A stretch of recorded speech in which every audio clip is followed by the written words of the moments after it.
After Israel launched one of the most aggressive airstrikes on strategic sites in Iran, the world wondered how Tehran would respond. It did not take long to get its answer that night. Israel's air defense systems were forced to work beyond their limits from western Iran. Hundreds of missiles and drones were launched simultaneously toward the heart of Israel. Tel Aviv, a city that has long been considered a symbol of economic strength and stability, became one of the main targets, surprising not only the number of projectiles fired but also the speed and scale of the coordinated attacks. Radar signals were full in just a matter of minutes. Thousands of civilians rushed to shelters. What happened that night not only shook Israel but also sent a sharp message to the world. This conflict has entered a new phase. Tensions between Israel and Iran are indeed not new, but the latest escalation began when Israel, with the tacit support of the United States and its allies, launched an air operation into a number of areas in Iran. Nuclear facilities, military headquarters, and strategic communication centers were targeted. A number of Iranian scientists and officials were reportedly also victims. The reason put forward was that Iran was suspected of accelerating the development of nuclear weapons, but until the attack was launched, there was no concrete evidence. Even the IAEA, the World Nuclear Agency, had not issued an official statement about the serious violations committed by Iran. In other words, this accusation did not stand on a strong foundation. Many observers called Israel's move a form of unilateral provocation and not an effort to prevent this attack.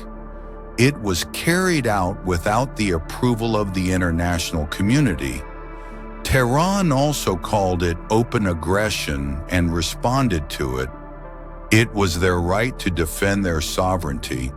More than 150 ballistic missiles, including Shahab-3 and Sajil, were launched from Iran towards Israel, plus about 100 kamikaze and reconnaissance drones, all aimed at various strategic targets: Tel Aviv, Jerusalem, the Negev military base, and infrastructure in Ashdod and Beersheba.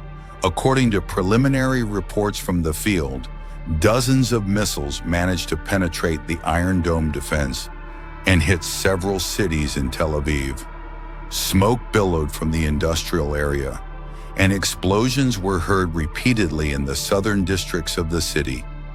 Sirens wailed non-stop. Residents ran to bunkers in the cities of Ashkelon and Netivot. A number of buildings were destroyed. Fire burned residential areas.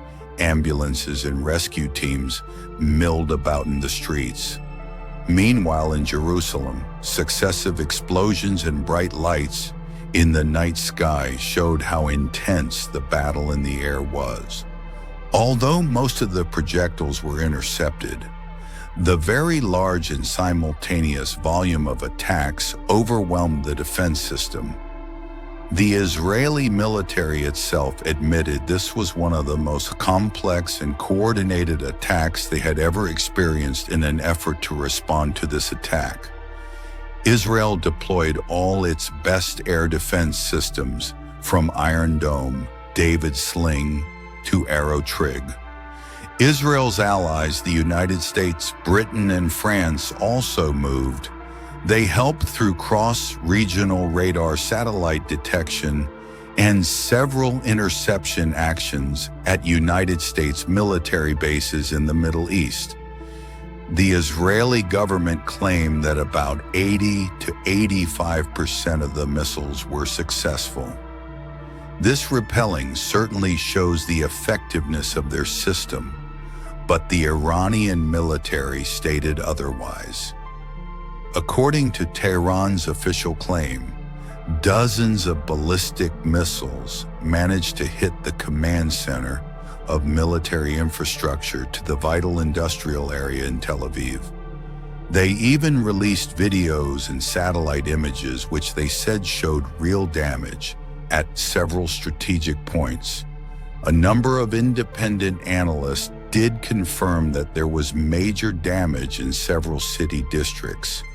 But until now, it has not been confirmed whether all of this was caused by direct missiles or fragments of projectiles destroyed in the air. What is clear is that the Israeli defense system no longer looks perfect. A layered and simultaneous attack like this managed to expose its gaps, and the world now realizes that even the most sophisticated technology can be paralyzed if pressed massively. And suddenly the UN Security Council will hold an emergency session soon.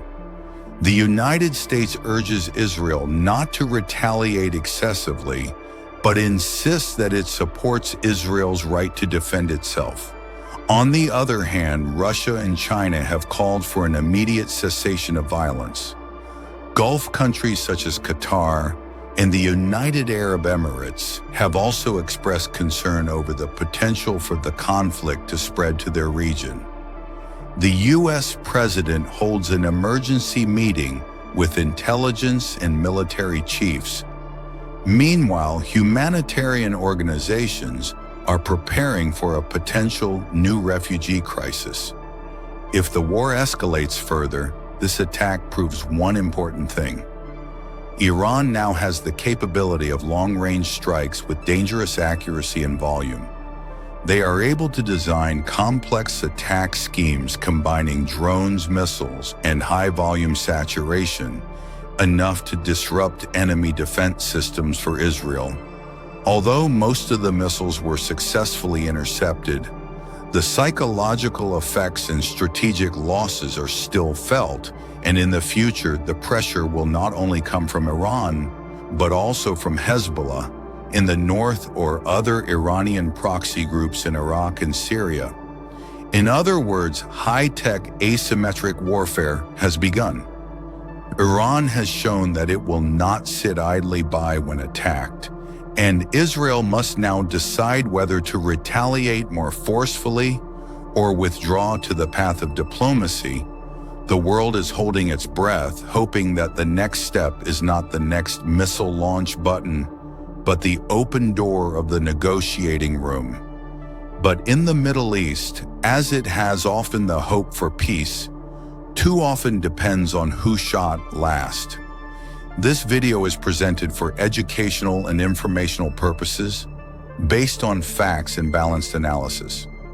We do not promote hate violence or hate speech against any group.